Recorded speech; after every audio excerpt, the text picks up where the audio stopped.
ಯೋಹಾನನ ಗ್ರಂಥ 16ನೇ ಅಧ್ಯಾಯ 13ನೇ ವಚನದಲ್ಲಿ ಈ ರೀತಿಯಾಗಿ ಹೇಳುತ್ತದೆ, ಸತ್ಯದ ಆತ್ಮನು ಬರುವಾಗ ನಿಮಗೆ ಎಲ್ಲ ಸತ್ಯವನ್ನು ತಿಳಿಸುವನು ಎಂಬುದಾಗಿ.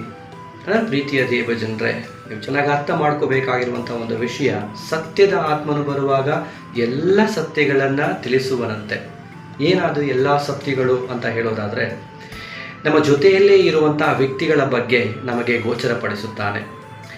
ನಾವು ಯಾರನ್ನು ತುಂಬ ಹತ್ರ ಅಂತ ಅಂದ್ಕೊಂಡಿರ್ತೀವೋ, ಯಾರನ್ನು ನಾವು ತುಂಬ ನಂಬಿರ್ತೀವೋ, ಯಾರು ಇದ್ದರೆ ನಮ್ಮ ಜೀವನದಲ್ಲಿ ತುಂಬ ಚೆನ್ನಾಗಿರುತ್ತೆ ಅಂತ ನಾವು ಅಂದ್ಕೊಂಡಿರ್ತೀವೋ, ಯಾರ ನಮ್ಮ ಜೊತೆಯಲ್ಲಿ ಇದ್ದರೆ ಇವ್ರ ಮುಖಾಂತರ ನಾನು ಬೆಳಿತೀನಿ ಅಂತ ನಾನು ಅಂದ್ಕೊಂಡಿರ್ತೀವೋ, ಅವರ ಬಗ್ಗೆ ಗೊತ್ತಿಲ್ಲದೆ ಇರುವಂಥ ರಹಸ್ಯಗಳನ್ನು ಸಹ ನಮಗೆ ದೇವರಾತ್ಮನು ತಾನೇ ಪ್ರಕಟ ಮಾಡುತ್ತಾನೆ.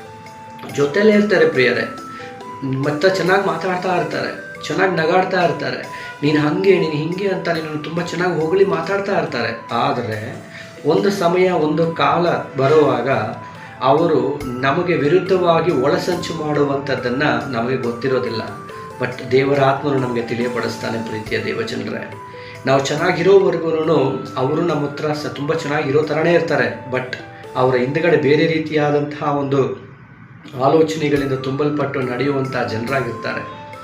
ಅಂಥ ಜನರನ್ನು ನಾವು ಗುರುತಿಡಿಯುವಂಥ ಆ ಒಂದು ಸತ್ಯದ ಆತ್ಮನು ಸತ್ಯದ ಬೆಳಕನ್ನು ನಮಗೆ ತೋರಿಸ್ತಾನೆ. ಸೊ ಯಾರನ್ನು ನಂಬಬೇಕು, ಯಾರನ್ನು ನಂಬಬಾರದು, ಯಾವ ದಾರಿಯಲ್ಲಿ ನಡಿಬೇಕು, ಯಾರ ಒಂದು ಮಾತನ್ನು ಕೇಳಬೇಕು, ಎಂಥವರ ಒಡನಾಟವನ್ನು ಮಾಡಬೇಕು, ಎಂಥ ಕಾರ್ಯಗಳಲ್ಲಿ ನಾವು ಜೋಡವಾಗಬೇಕು ಅನ್ನೋದನ್ನು ಆ ಸತ್ಯದ ಆತ್ಮನು ತಾನೇ ತಿಳಿಸಿಕೊಡುತ್ತಾರೆ. ಆ ಸತ್ಯದ ಆತ್ಮನು ನಮ್ಮಲ್ಲಿ ಇಲ್ಲದೆ ಹೋದರೆ ಸತ್ಯದ ಮಾರ್ಗವನ್ನು ತಿಳಿದುಕೊಳ್ಳಲಿಕ್ಕಾಗೋದಿಲ್ಲ. ಎಷ್ಟೋ ಜನರು ಆ ಸತ್ಯದ ಆತ್ಮನು ಇಲ್ಲದೆ ಇನ್ನೂ ಕತ್ತಲಲ್ಲಿ ಬಿದ್ದಿದ್ದಾರೆ.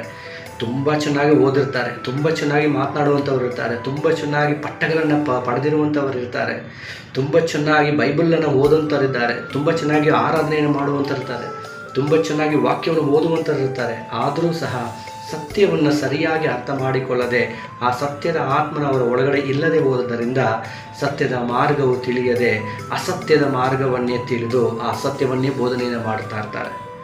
ಅದರಿಂದ ನನ್ನ ಪ್ರೀತಿಯ ದೇವಜನರೇ, ಈ ಸತ್ಯದ ಆತ್ಮನನ್ನು ಪಡೆದುಕೊಳ್ಳುವಂಥ ಮಾರ್ಗವನ್ನು ಹುಡುಕಿರಿ. ಆ ಸತ್ಯದ ಆತ್ಮನು ನಿಮ್ಮ ಒಳಗಡೆ ಇರುವಾಗ ಸತ್ಯದ ಬೆಳಕು ನಿಮಗೆ ಗೋಚರವಾಗುತ್ತದೆ. God bless you. ದೇವರು ನಿಮ್ಮನ್ನು ಆಶೀರ್ವದಿಸಲಿ.